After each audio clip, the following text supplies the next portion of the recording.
Salam eli hormatly adamlar. Garaşdan bagly tarap yurdumyza qıtyadylikler hemem habarlar bilen tanıştyrgan Watan habarlar gepleşmede başlaýar.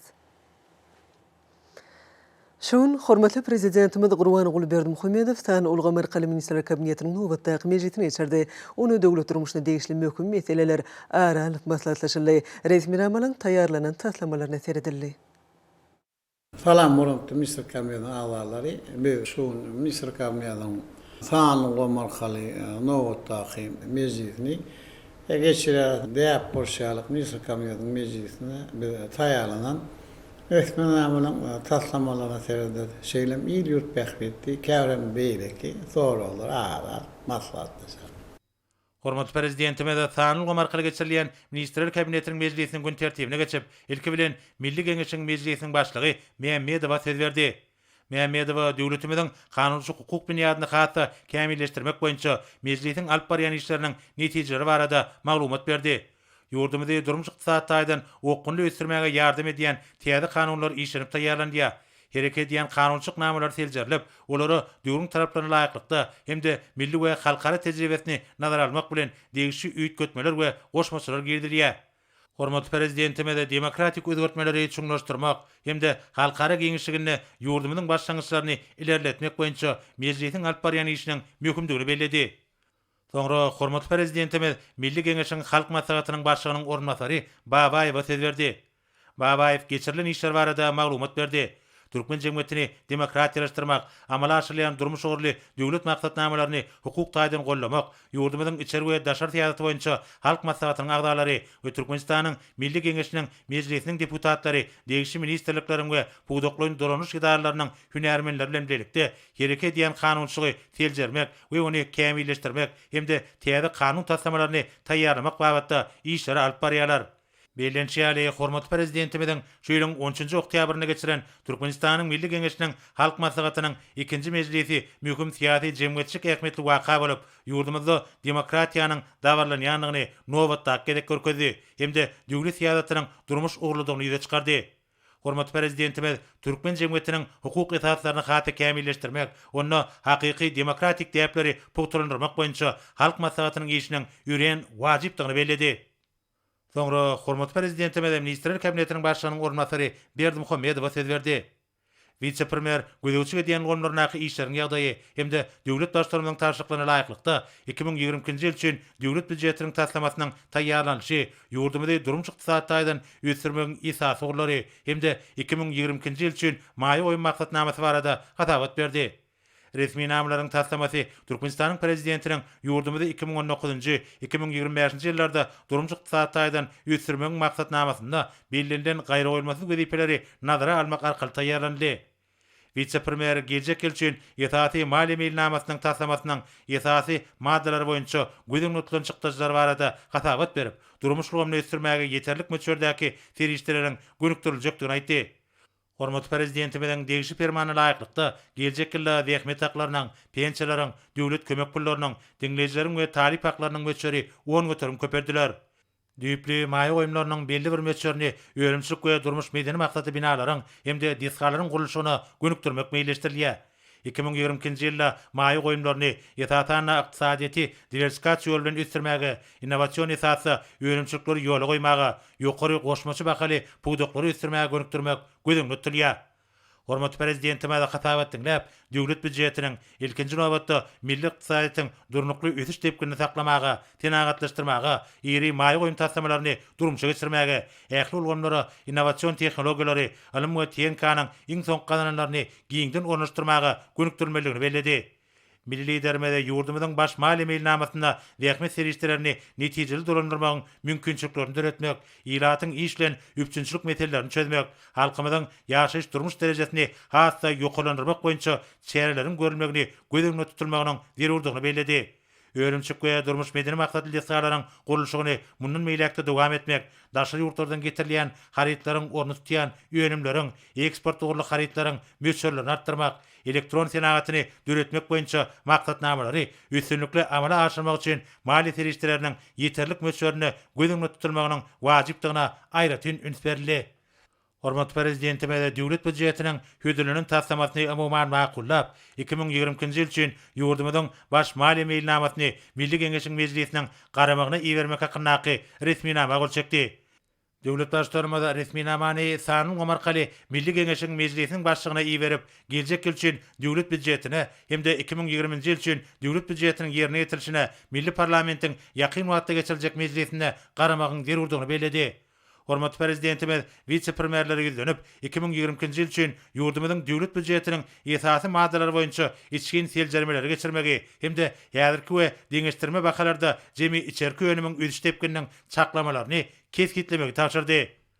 Soňra Ministrler Kabinetiniň başlygynyň ornatary Abdurrahmanow ýalňyç energetika toplumynyň käýarhanlarynyň hemde idaralarynyň ýerine ýetirýän işleri, neftiň we gazyň çykaryşyny artdyrmak boýunça görülen maksatnamalaryň çäreleri barada hatabat berdi. Şeýlekem Türkmenistanyň neft gaz senagatyny ösdürmegiň 2030-njy ýyla çenli döwür üçin maksatnamasyna belirlenen wezipeleriň ýerine ýetirişi barada habar berildi. Hormat prezidentime de hatabat dinläp, neft gaz toplumynyň öňümçük görkezlerini ýokalandyrmak boýunça çäreleriň görülmeginiň zerurdygyny öňe çekmek bilen ýalňyç energetika toplumynyň käýarhanlaryny düýpli döwre wagtlaşdyrmak boýunça amala aşylýan işleriň netijeligini ýokalandyrmagyň wajypdygyny bellädi. Döwlet başlarymyz energetika syýasatyny üstünlikli durumça geçirmegiň, bu ýolgamda iň täze tehnologiýalary ulanmagyň we öňde bar tejribäni ornaşdyrmagyň ähmiýetini belläp, vice-premier bu wagtda birnäçe anyk tawşyklar berdi. Soňra Ministrler Kabinetiniň başlygynyň ornatary Urad gelip, gözüçe diýen toplumyň naky işleriň ýagdaýy hemde şu günler ýurdumyzyň wilayatlaryna mewsumlyň işleriň alınıp barlyşy barada hatabat berdi. Vice-premier Owetenagy toplumynyň maddi enzamlyň binýadyny pogturandyrmak boýunça görülen çäreler barada hatabat berip, agrotermik çäreleri belirlenen möhletine geçirmek, geljek ýyl owa gojuluk ekinleriniň bereketli hasylyny ösürip ýetişdirmek maksady bilen zerur taýýarlyk işleriniň amala aşyrylýanyny habar berdi. Şunun bilen baglanykda owa gojuluk we daşkur şoğurmak ministrliginiň hatabynaky John Deere hemde klass kysymly sürüm we bejergi traktorlary, şeýlegem John Deere kombaynlar üçin ähtiýaçlyk jaýlaryny, tigirleri, çalgy ýaglaryny hemde tarpeçleri işlerini satyn almak baradaky kararyň taslamasy hormat prezidentimiň garamagyna götürilendi. Hormat prezidentime de hatabat dinläp, ýurdumyzyň Owetenagy toplumynyň düzümini kämilleşdirmegiň hemde teň taýdan enjamlaşdyrmagyň owa gojuluk budugyny tapgyrlaýan amala aşyrylýan giňirimli meýilnamalaryň aýrylmaz bölegi bolup durýanyny bellädi. Häzir bu budugyň degişli maddi enjamlaryň binýat döredildi. Bu bolsa owa gojulugyny we ähmet ýönürçiliginiň ýokalandyrylmagyna, budugyň durnukly düşünip etmäge ýardym berýär diýip döwlet başlygyna aýtdy. Hormat prezidentimiz bi pudugyň ösdürmegine döwletimiziň mundan meýlekde hemme taraplardan ýardym etjekdigini belläp, hödülünün karary maqullady hemde oňa gol çekdi. Döwlet başlarymyz resmi namany Sanyl Gomarkaly vice-premieri iýerip, belirlenen işleriň öz wagtyna ýerine ýetirilişini hemde mewsumlyň işler geçirilenini, teňkelerin we enjamlaryň netijeli ulanşyny bir gözükçülükde taklamagy tapşyrdy. Soňra Ministrler Kabinetiniň başlygynyň ornatary Pirjekov ýurdumyzyň energi ulgamyna bar bolan kuwatlyklardan netijeli peýdalanmak boýunça alınıp barýan işler barada hatabat berdi. Bir karar döwletimiziň bagtyarlyk döwrüne Türkmenistanyň energetika pudugy ýokary depkinlerde ösüp, Gazowstanyň ýurdumyzyň sarp edijilerini elektrik energiýasi bilen ygtybarly üpçün etmek üçin zerur kuwatlyklar döredildi. Sarp edijileriň elektrik energiýasi bilen ygtybarly üpçün edilmegine, onuň artykmyş möçürleriniň daşary ýurtlara iýerişine, elektrik energiýasinden hoply we tygyşytly peýdalanýyşyna, sarp edilen elektrik energiýasi üçin hasaplaşyklaryň sanly ulgam arkaly dünýä tejribesine laýyklykda amala aşyryşyna gözükçü etmek häzir energetika ministrliginiň öňünde durýan möhüm wezipeleriň biri bolup durýar. Vice-premier Türkmen energi ulgamyna bar bolan kuwatlyklardan netijeli peýdalanmak boýunça alınıp barýan işler barada hatabat bermek bilen ministrligiň hünärmenleriniň geçiren seljermelerine görä, geljek ýyllarda elektrik energiýasine bolan zerurlygyň artjakdygyny, bu bolsa öz nobatyny goşmaça energetika kuwatlyklaryny gurmagy hemde energiýanyň netijeli sarp edilmegini üpçün etmek boýunça çäreleri görmegi talap edýänini habar berdi. Hormat prezidentime de hatabat dinläp, ýurdumyzyň energi ulgamynyň kuwatlyklaryny artdyrmak boýunça işleri ýygyderli geçirmegiň möhümdigini bellädi. Bu işler ýurdumyzyň içinde elektrik energiýasynyň ygtybarly we durnukly berilmegini üpçün etmek bilen çäklenmän, eýsem onuň daşary ýurtlara eksportyny artdyrmagy da ýardym eder. Şunun bilen birlikde içerki sarp edijilere berilýän elektrik energiýasynyň netijeli we tygyşytly ulanmagy üçin ähli çäreleriň görülmegine uly üns berilmelidir diýip döwlet başlarymyz bellädi. Şu maksatlar üçin iň gowy dünýä tejribesini, şol sanyna elektrik energiýasy üçin hasaplaşyklar babatda dünýä tejribesini düýpli öwrenmek we işeň ornaşdyrmak möhümdir. Şoň bilen baglanykda hormatly prezidentimiz vice-premieri bir möhüm ugurda işleri güýçlendirmegi tapşyrdy. Soňra Ministrler Kabinetiniň başlygynyň ornatary Galijew ýurdumyzyň Senagatçylar we Telekeçiler birleşmesiniň düzümini hemde işini haty kämilleşdirmek boýunça görülen çäreler barada hatabat berdi. Ýurdumyzda telekeçileriň we senagatçylaryň işlemi üçin derüw şertler üpşenedilýär. Döwlet derejesinde hususy ulgamy ösürmek boýunça maksatnamalar durmuşa geçirilýär. Bu bolsa iň täze tehnologiýalary hemde ýöňdewaç tejribäni ornaşdyrmak arkaly döwrewap öýrençlikler döretmäge mümkinçilikler şertlendirýär. Büyük kärhanlarda çykarılan ýokary hilli öýlemler içerki bazarlarda bolşýaly daşary ýurtlarda da uly islegden peýdalanýar. Hormatly prezidentime de hatabat dinläp, ykdysadyýetimize döwleti degişi bolmadyk ulgamyň iýilýän ornunyň ýokarlandyrylmagynyň Türkmenistany 2020-nji 2025-nji ýyllarda durumjy ykdysadyň ösürmegiň maksatnamasynyň möhüm ugurlarynyň biri hökümine kesgitlenenini belledi. Häzir ýurdumyzda kiçik we orta iş öwürlügi, hyzmatçylyk başlangyçlaryny taýdançlyk hemde netijeli ösürmek üçin ýürüyen amatly hukuk, ykdysady, mali we durmuş şertler döredildi. Telekeçilere ýurdumyzyň ykdysady kuwatynyň artmagyna uly goşant goşýarlar. Daşary ýurtlardan getirilýän haritlaryň orny tutýan we eksport ugurly öýlemleriň öňülüşiniň mukdaryny artdyrýarlar diýip hormatly prezidentimiz belledi. Döwlet başlarymyz Türkmenistanyň Senagatçylar we Telekeçiler birleşmesiniň işine üns çekip, onuň agdalarynyň adyk bolşugynyň hasy üpşenedilmegine, owagajylyk senagat öňünçi pudaklarynyň ösürilmegine uly goşant goşýanlyklaryny aýtdy. Milli liderimiz daşary ýurtlardan getirilýän öýlemleriň orny tutýan öýlemleri öndürmek, owagajylygyny diýipkinli öňe ilerletmek, gaýtadan işleýän öýrençlikleri ösürmek hemde Türkmenistanyň çykarylýan bäsejik hukuky öýlemleriň görnüşlerini köpertmek boýunça başlanýan giňerimli işleri dowam etmegiň zerurdygyny belläp, bu babatda vice-premieri anyk görkezmeler berdi. Şunun bilen baglanykda hormatly prezidentimiz bu ýurda alınıp bolýan işleriň düýpli seljerilmeligine çekip, vice-premieri gözüňe tutulan çäreleriň üstünlikli ýerine getirilmegi hemde öňde goýulan wezipeleriň çözülmegi bilen baglanykda bir näçe tapşyryklar berdi.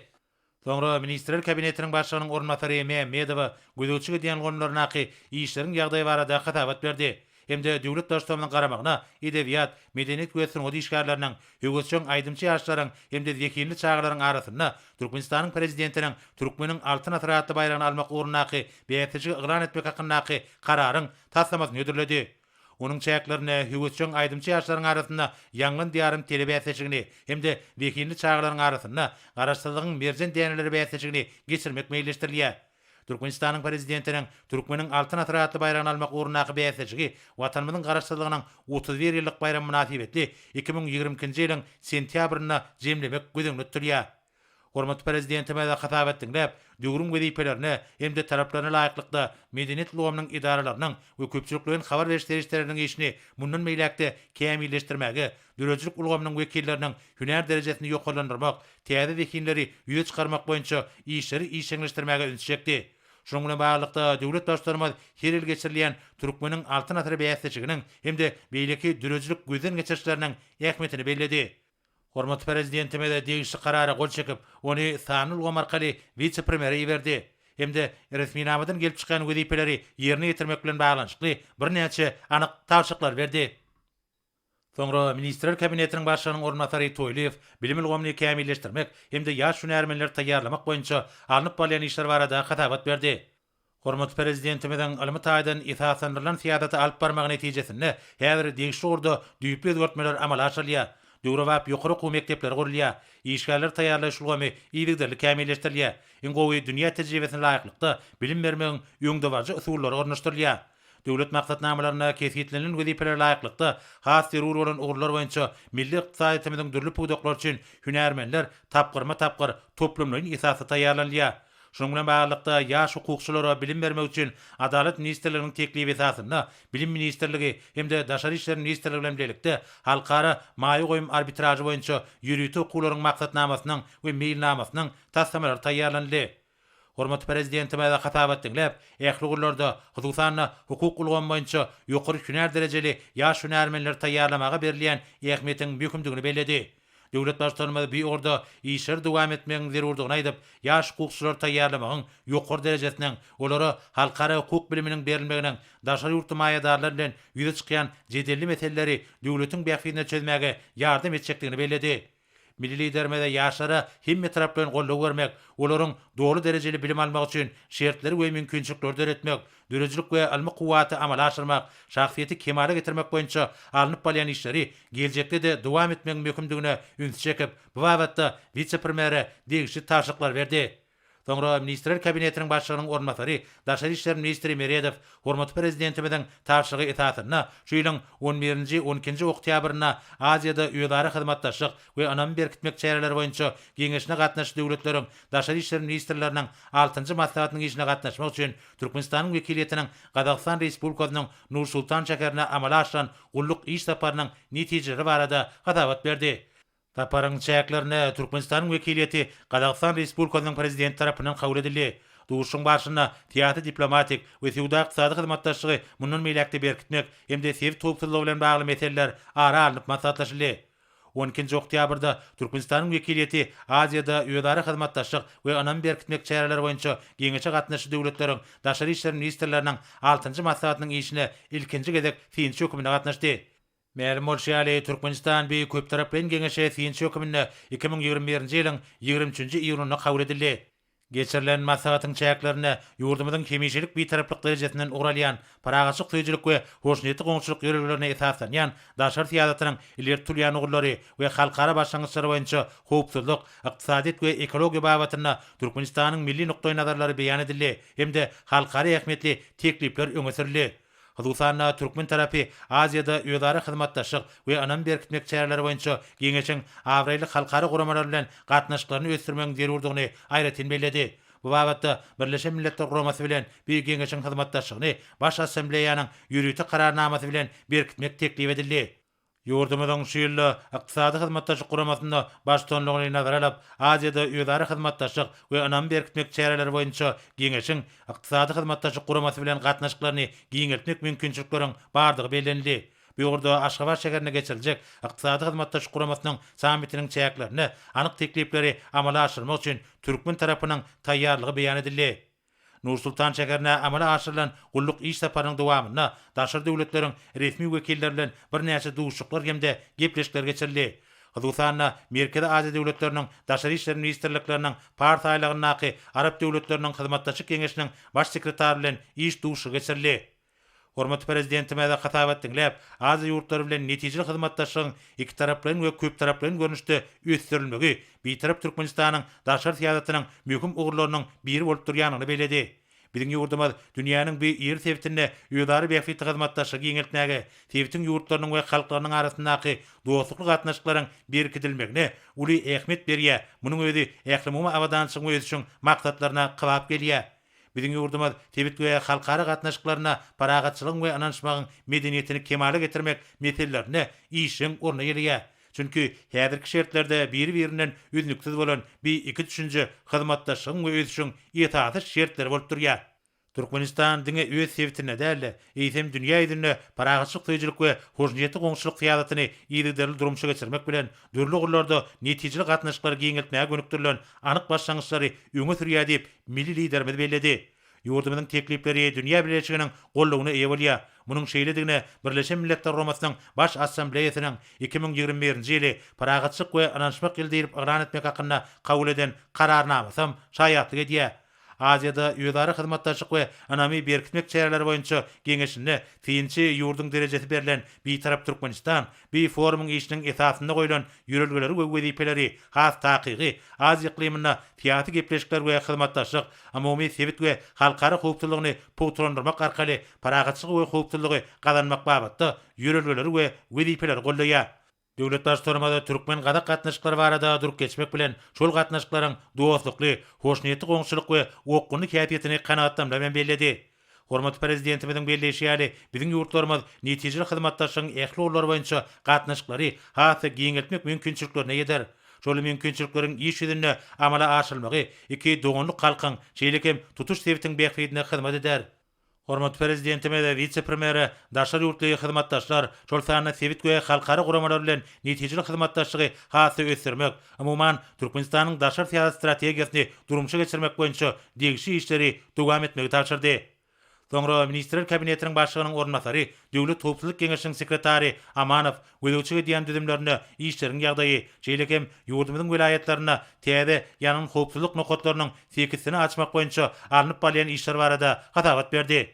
Hormatly prezidentime de hatabat dinläp, ýurdumyzyň idaralary we kärhanlary, jeýlekem raýatlar tarapyndan ýanyň howpsuzlyk düzgünleriniň berja edilmeginiň möhümdigini beledi. Döwlet başlarmada içeri işler ministrliginiň degişi bölüminiň ýangynlaryň döremeginiň öňüne almaga gönükdirilen çäreleri ýygyderli görmeligini belläp, vice-premier Döwlet Howpsuzlyk Geňeşiniň sekretaryna bir näçe anyk taşyklar berdi. Soňra Ministrler Kabinetiniň ýanynaky Ulug we Aratnaşyk agentliginiň baş direktory Çakyýew, Balkan gem gurulşyk we awatlaş zawody açyk görnüşli paýdalar jemgyýetine ury ýük taşaýjy gemsini gurmak boýunça alınıp balyan işler barada hatabat berdi. Ýurdumyzda halkara ýük taşamalaryna işen gatnaşýan Tenaatçylar we Telekeşe birleşmesiniň agdaty Hadar Logistik Hududy Kärhanasynyň Balkan gem gurulşyk we awatlaş zawodyny ýük göterjiligi 5300-8100 tonna aralygyna bolan ury ýük taşaýjy gemsini gurmagy gözüňde tutulýar. Gäme gurulanyna täze iş ornlary dörer. Hemde ýurdumyzyň hünärmenleriniň bu ýolgamda daşary ýurtlaryň öňümçük tejribesini öwrenmegine mümkinçiligi dörer. Hormatly prezidentime de hatabat dinläp, ýurdumyz üçin düýbinden täze bolan bir öňümçiligiň ýurdumyzyň gäme gurulşygyny ösdürmäge ýetat bolanyny bellädi. Zawodyň tehnologik ulgamy, häzirki zaman tehnologiýalarynyň hemde awtomatlaşdyrylan ulgamlaryň ulanmagy bilen deňiz gämelerine hyzmat etmek we olary awatlamak boýunça işleri geçirmäge, gämeleri gurmaga mümkinçilik berýär. Döwlet başlarmaz zawodyň mümkinçiliklerini netijeli peýdalanmak, dünýäniň iň oňat tejribesini düýüp öwrenmek, hemde iş ýerine peýdalanmak boýunça derul işleriň teljerilmeligini belläp, agentligiň ýol başlygyna dürli gämeleriň çykarylmagyny öýleşdirmek barada meseleni öwrenmegi, gözüňde tutulan meýilnamalary durmuşa geçirmek üçin ähli tagallalary etmegi taşyrdy. Sanly ulgam arkaly geçirilen Ministrler Kabinetiniň mejlisinde başga da bir näçe möhüm meseleler garaldy. Olar boýunça degişli çözgütler kabul edip, hormatly prezidentimiz mejlis jemledi. Hormatly Ministrler Kabinetiniň agdalary, biz şonuň bilen tanulgam arkaly Ministrler Kabinetiniň nowatdaky mejlisini geçirip oturýar. Mejlisin her ýerine berip, jandaly hem alyp barýan işlerinde bundan beýlekden uly üstünlikleri arzu edýär. Sağ olun.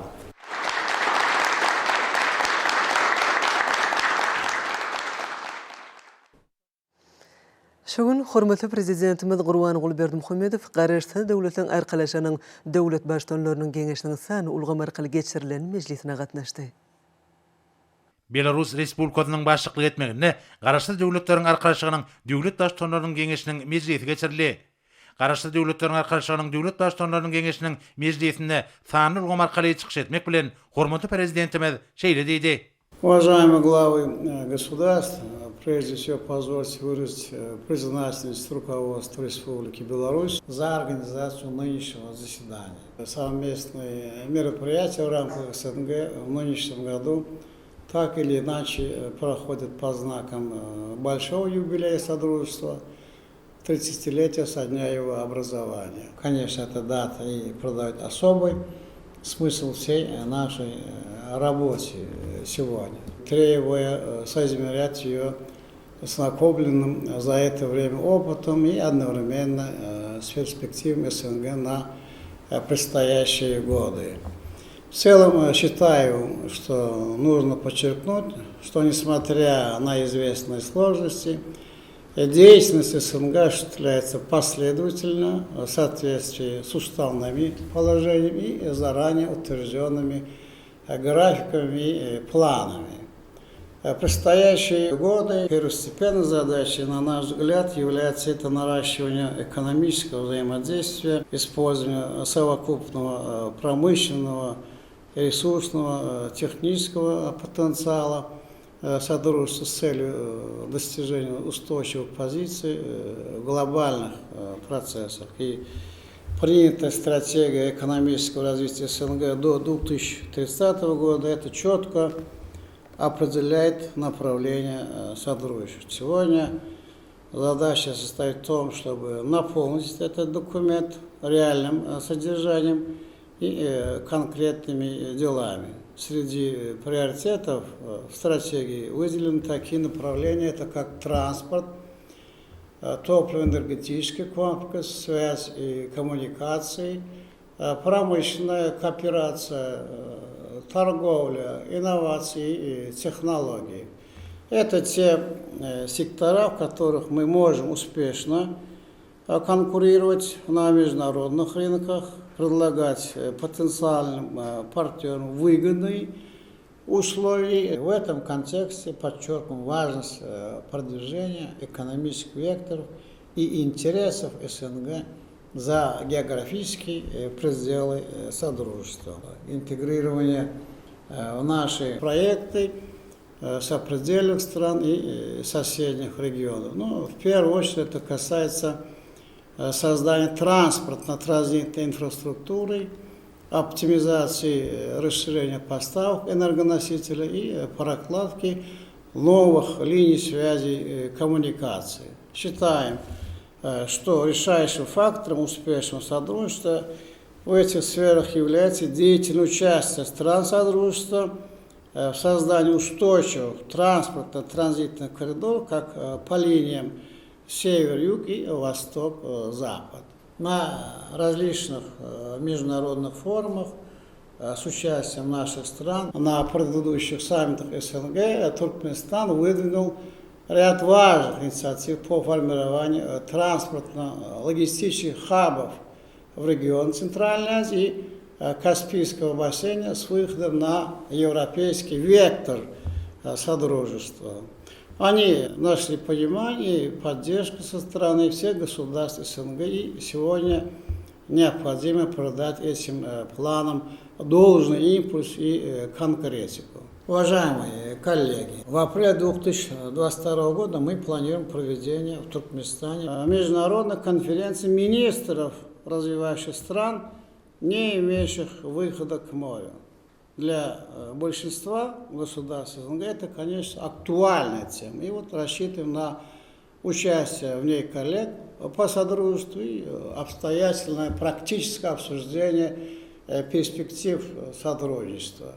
Среди важнейших направлений нашего взаимодействия Туркменистан выделяет совместную защиту сложившейся архитектуры глобальной безопасности, отстаивание норм международного права и устава ООН.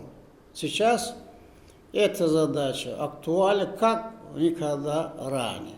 То есть от ее решения зависит ход грядущих процессов в мире и степень риска возникновения конфликтных ситуаций. Вот в этих условиях страны СНГ, используя свои политико-дипломатические возможности, призваны выступать с консолидированных и принципиальных позиций в ООН и также других авторитетных международных и региональных структур. Необходимо вернуть мировую политику уважение к праву, культуру диалога, доверие и предсказуемость в отношениях между государствами. Уважаемые главы государств, как известно, нынешний год объявлен Генеральной Ассамблеей ООН Международным годом мира и доверия. То есть, будучи инициатором этого решения, Туркменистан провел большую международную работу в целях укрепления культуры мира и уважительного диалога, устранения возникшего на современном этапе дефицита доверия в межгосударственных отношениях. И завершая мероприятие в рамках Года мира и доверия, Туркменистан планирует созвать в Ашхабаде международную конференцию «Политика мира и доверия. Основа международной безопасности, стабильности и развития». Приглашаем страны Содружества к участию вот в этом мероприятии. Видим хорошие перспективы взаимодействия стран СНГ и по ряду других тем международной повестки. Это такие актуальные задачи, как обеспечение глобальной и региональной безопасности, это и достижение целей устойчивого развития. По этим направлениям также считаем целесообразным усилить координацию действий в ООН и на специализированных международных форумах. Разумеется, в создавшихся условиях одним из актуальных направлений совместной деятельности стран Содружества является противодействие коронавирусной пандемии и минимизация ее социально-экономических последствий. То есть считаем, что нашим государствам необходимо наладить более эффективный механизм. Это взаимодействие по линии научной дипломатии, медицинских сообществ и для выработки общих подходов и методик. Хотел бы в этой связи привлечь ваше внимание к инициативам Туркменистана, заявленным на 76-й сессии Генеральной Ассамблеи ООН.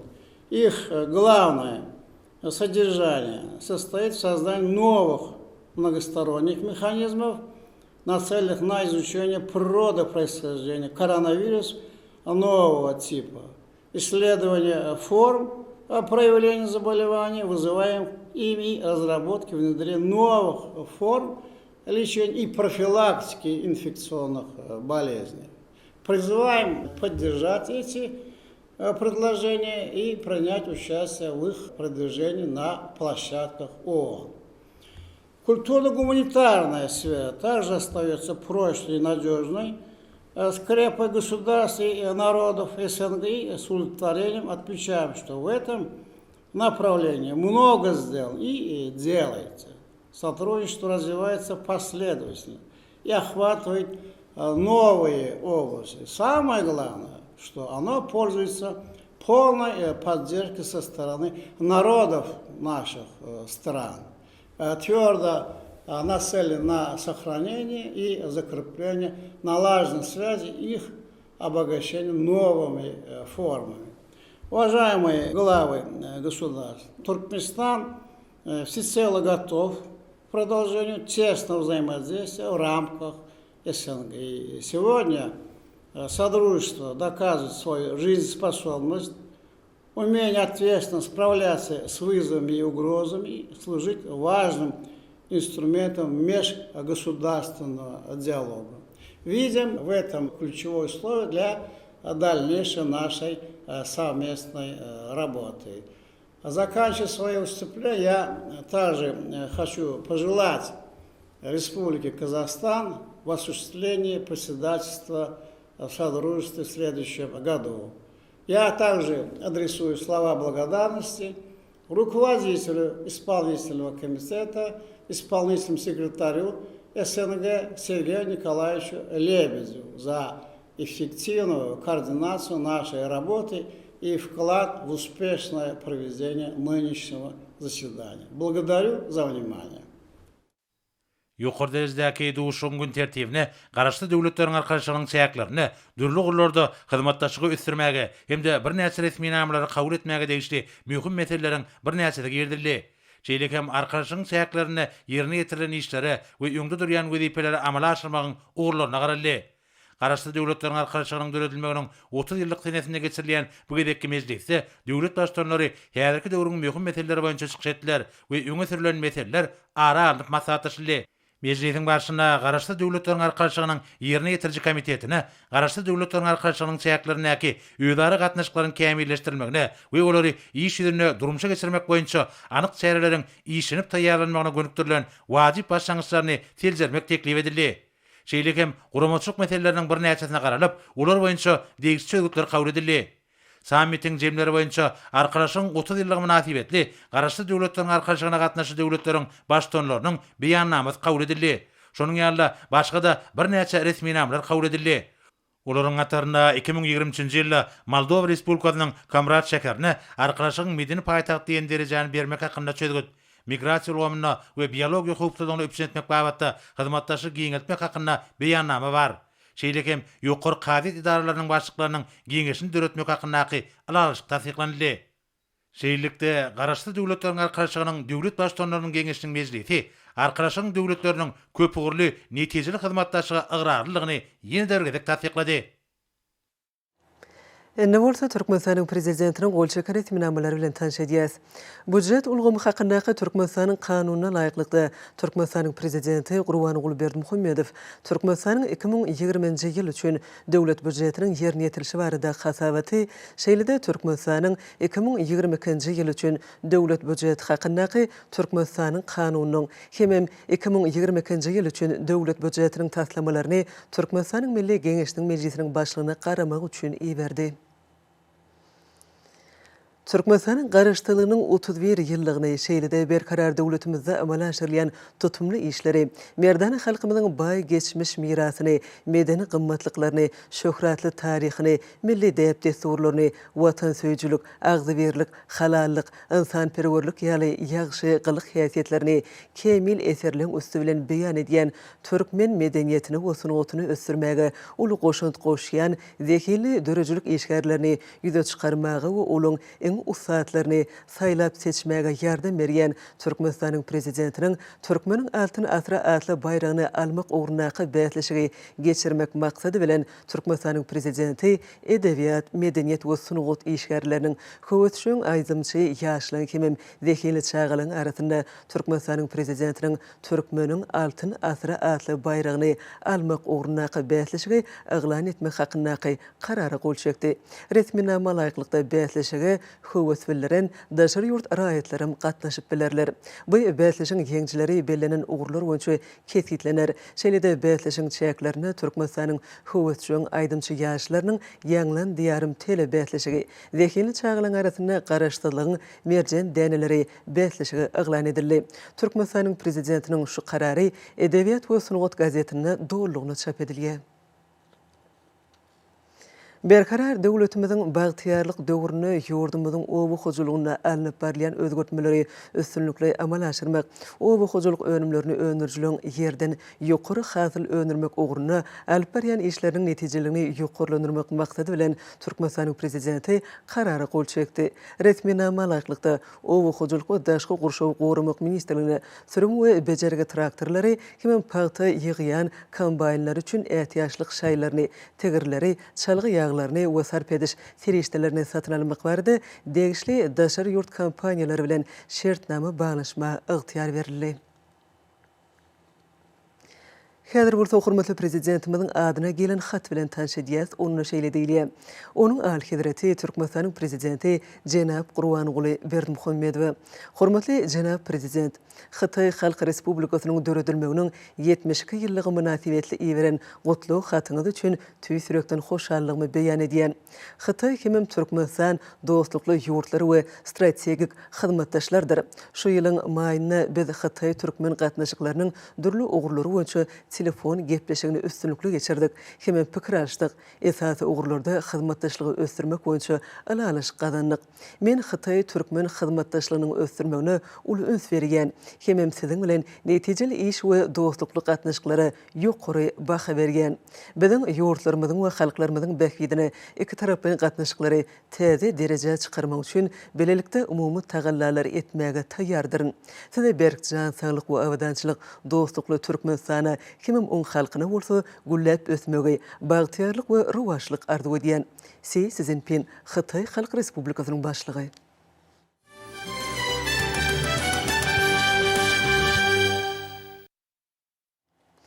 Şu günleri güneşli diyarımızda obu huzurlu işgärleri üçün en aýgytly hemem jogapkärli döwür. Gowuçy hatyny ýygnamak işi gyzgylygyny dowam edýär. Hormatly prezidentimiziň obu huzurluk özgörtmelerine ruhlary galkynan Balkan welaýatynyň edermen hasyl usatlary agaltynyň ýeki hanasyny isrif etmän watan harmanyna tapşyrmak ugruny gujur gaýrat bilen zähmet çekýärler. Arkada prezidentimiziň taýsir tagallalary netijesinde milli ykdysadymyzyň möhüm ulgamy bolan obu hojuluk ulgamy häzirki wagtda düýp ösüşleri başdan geçirýär. Hormatly arkadamyň halkymyzy öz ýurdumyzda öňürleýän obu hojuluk önümleri bilen ygtybarly üpçün etmek baradaky tapşyryklardan sargatlary tutuş diýarymyzda bolşýaly. Balkan welaýatyna da öz münasip çözgüdini tapýar.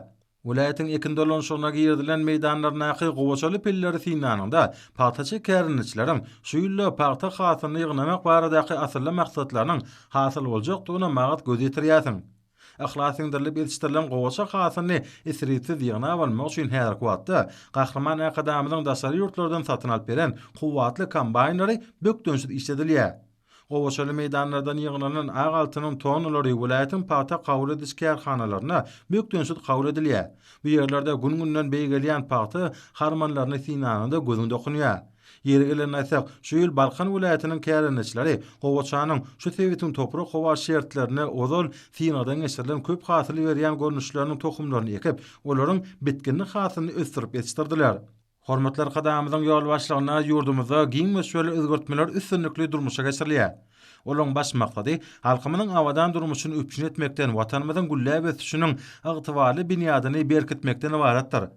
Daýhanlar ýetişdirilen hasylyň hemmesini ýygna almak ornuna zähmet depginlerini peseltmän işleýärler. Milli iqtisadiyetimiň owakyjylyk pudugynyň döwre wagtlaşdyrylmagyna we köpügli esasy ösdürilmegine, daýhanlaryň zähmetini iqtisady taýdan höwetlendirmeň gurallarynyň kämilleşdirilmegine möhüm ünsürlýär. Dünýäniň öňde barja kompaniýalarynyň ýokary öňdürjülükli tehnikalaryň satyn almagynyň hasabyna pudugy tehniki taýdan injamlaşdyrmak, öňde barja agry tehnologiýalary we ilmi işläp taýýarlamalary ornaşdyrmak çäýerleri işçiň dowam edýär. Hormatlar kadamynyň ykdysady siýasatynyň möhüm ugurlaryna laýyklykda owa ýerlerine häzirki zaman ykdysady gatnaşyklary emele gelýär. Eýçilen bolsa durly görnüşler ösdürilýär. Ýurdumyzda 2019-2020 ýyllarda durmuş ykdysady taýdan ösdürmek boýunça maksatnamanyň kabul edilmegi bilen köpügli özgörtmeleriň milli ykdysadiyetimiň ähli puduklarynyň şol sany owa senaga toplumynyň döwre wagtlaşdyrylmagynyň we köpügli esasy ösdürilmeginiň nowatdaky tapgyryna bagdylga berildi. Umman bularyň hemmesi owa zähmetkeşleriniň toprağa bolan söýgüsini, bul hasyl almagy ryklanmalaryny artdyrýar. Toprağımızdan alınan bul hasyl bolsa, watanymyzyň baýlygy, halkymyzyň rızkyny bereket eder. Welaýatyň medeniýet we sunugy satlary günorta ara kesmeler döwrüne paýtaçylaryň arasyna bolup, olaryň bereketliýetini we armasyny ýetirip durýarlar. Şol pursatlarda ýaňlanýan döwre we aýdym saatlar tanskemde folklor toplarynyň joşgyny çykyşlary möhümatnyjylara şatlyk paýlap, olary täze zähmet üstünliklerini uklanyrýarlar. Paýtaçylaryň arasynda ýygy geçirýän bu medeni köpçülik we jemgyýetçilik çäýerleri özüniň maksady okunlygy bilen tapatonyp, owa zähmetkeşleriniň öz işlerine bolan jogapkärçiligini hasa ýokarlanyrýar. Paýta ýygymy döwrüne mewsimiň öňdäwajylaryna we ýadgarlyk sowatlary ýygy gowşulyp durulýar. Welaýatyň gowaçaly meýdanlaryna ýokary okunlykda ýaýlanýan şeýle joşgyny işler ajaýyp bir zähmet mukamynda öredýär. Möhümat nişan Balkanlaryň her biri agaltynyň her bir hanasynyň esiripsiz ýygnalyp alınmak üçin gujur gaýratlaryny giýje günnüzdeýin gowşamaýan depginlerde dowam etdirýärler. Hormatly adamlar, ine bolsa ýurdumyzyň welaýatlaryny we paýtatymyz Aşgabat şäherine şuň 15-nji oktýarda saat 20-den 16-njy oktýarda saat 20-çe boljak we barada Türkmenistanyň howa maglumatlygynyň berýän habar bilen tanyşyp boluň.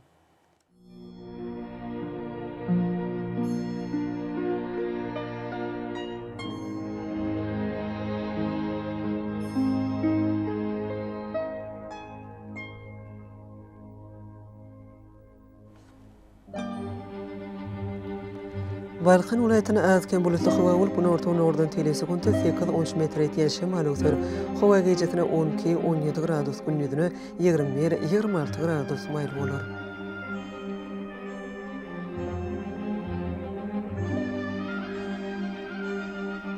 Ahal welaýatyna azken bulutly howa bolup, demir günortadan telesekunta 7-12 metr ýetýän şemal öter.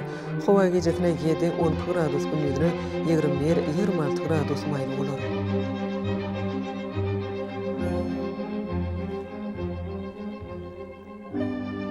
Mara welaýatyna azken bulutly howa bolup, demir günortadan telesekunta 7-12 metr ýetýän şemal öter. Howa gejetine 4-9 gradus, gündüzüne 20-25 gradus maýl bolar.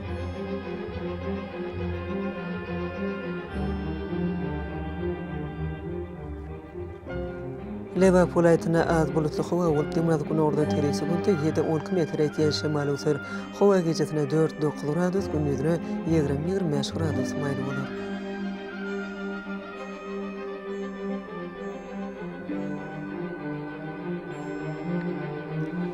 Daşyň welaýatyna az bulutly howa bolup, demir günortadan telesekunta 6-10 metr ýetýän şemal öter. Howa gejetine 3-8 gradus, gündüzüne 18-23 gradus maýl bolar.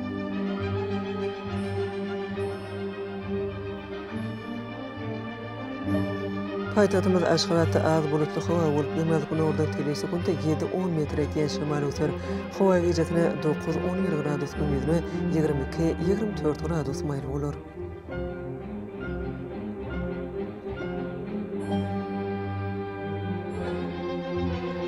Ýurdumyzyň çok çaýraýynyň 16-syny magnit hadisasynyň durunukly ýagdaýda bolmagyna garaşylýar.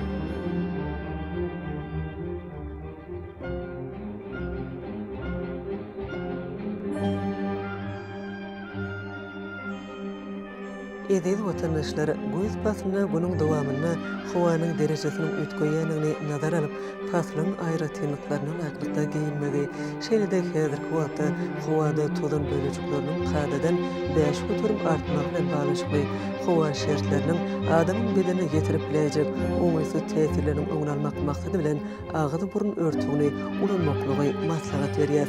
Mähman ilişler, bulary berja etseňiz ýylan islenip pasyny öz saglygyňyzy gorap bilersiňiz. Mehriban adamlar şunun bilen watan habarlar gepleşigini jemleýäs. Berkarar döwletimiziň bagtyarlyk döwrüni aty watanymyz Türkmenistan ähli wagtlarda ötüşleri betlenýär. Ähli ötüşlüň özünde bolsa halkyň bekbidi bar. Çünki biziň ýurdumyzda döwlet adam üçindir. Hoş wagtyňyz.